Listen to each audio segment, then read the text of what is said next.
Bonjour et bienvenue dans le flash d'information. Les musulmans de Côte d'Ivoire ont commémoré dans la nuit d'hier à aujourd'hui le Mawloud autour du thème « La solidarité, facteur de stabilité de la société, exemple du messager de l'islam ».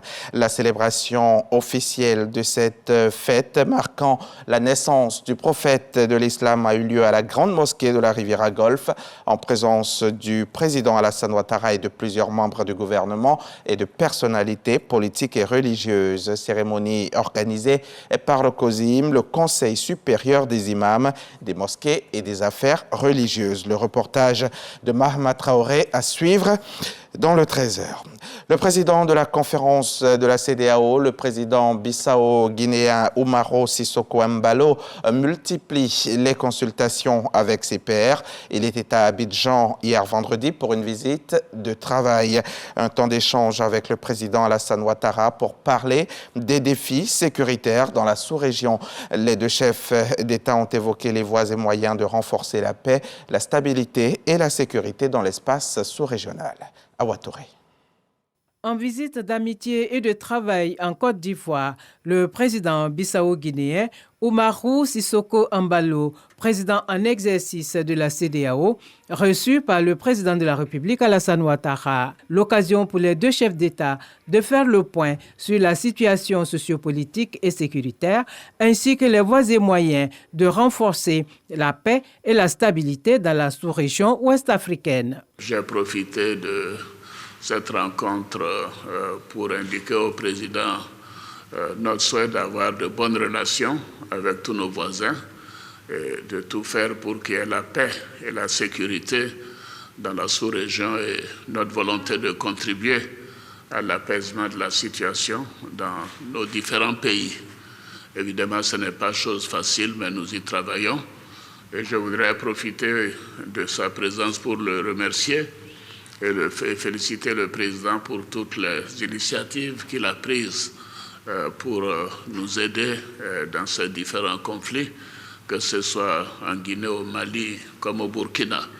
Nous continuerons de travailler ensemble pour que la sous-région retrouve la paix et la sécurité.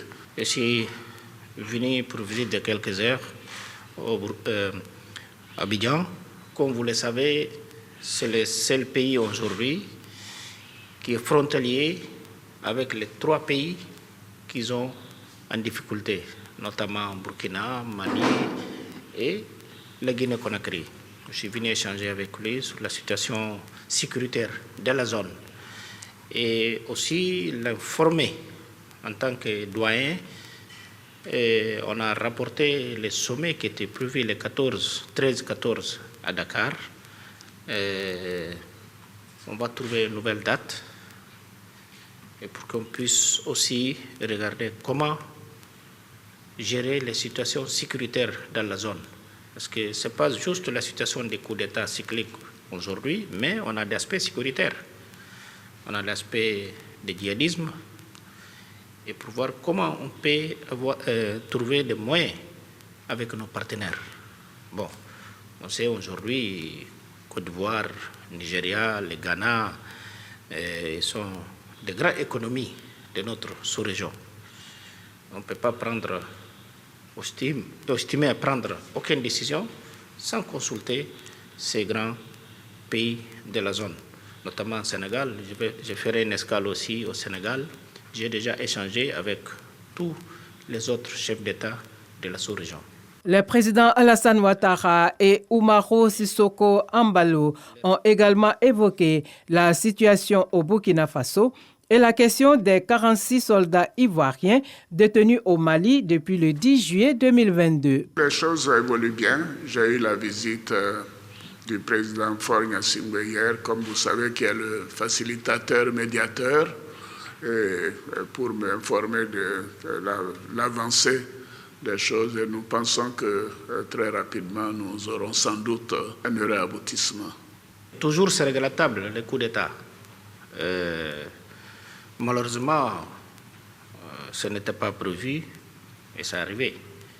Mais le rapport que j'ai eu des médiateurs, qui est le président Issoufou, m'a dit que le capitaine Ibrahim Traoré a pris les engagements de suivre les feux de route de la CEDEAO.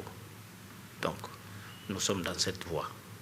Le président Umaru Sissoco Embalo, président de la conférence des chefs d'État et de gouvernement de la CEDEAO, est en tournée dans l'espace communautaire en vue de préparer le prochain sommet de l'organisation sous-régionale. Et justement, au Burkina Faso, face aux diplomates, le capitaine Ibrahim Traoré soutient que son combat ne vise qu'à donner plus de quiétude aux populations en accélérant la lutte contre le terrorisme. Après avoir donné les raisons du coup de force du 30 septembre dernier, le capitaine a souligné que le travail a déjà commencé sur le terrain. Il a rassuré que c'est juste pour sauver la patrie, la terre, les populations. Le président du MPSR a saisi l'occasion pour solliciter des partenaires tout en se préoccupant pour le retour de la sécurité, la paix et la cohésion sociale et intercommunautaire. Le corps diplomatique et les représentants des organisations internationales ont réaffirmé leur disponibilité à accompagner le pays. À tout à l'heure, à 13h pour le journal.